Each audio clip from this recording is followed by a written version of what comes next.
Magandang hapon po sa inyong lahat. Narito na po ang resulta ng 2 p.m. draw ngayong February 11, 2026, araw po na Miyerkules para sa 3D Lotto at 2D Lotto.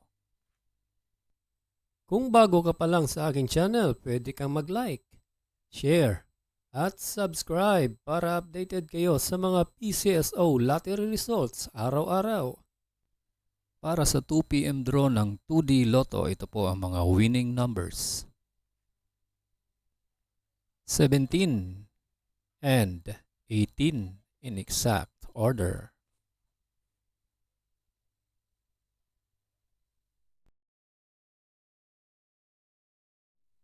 Para naman sa 3D Lotto ngayong 2 p.m. draw, ito po ang mga winning numbers. 1, 8, and 1 in exact order.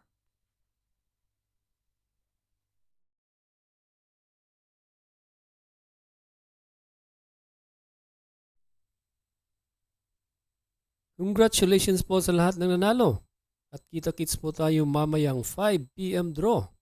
Thank you for watching. God bless us all.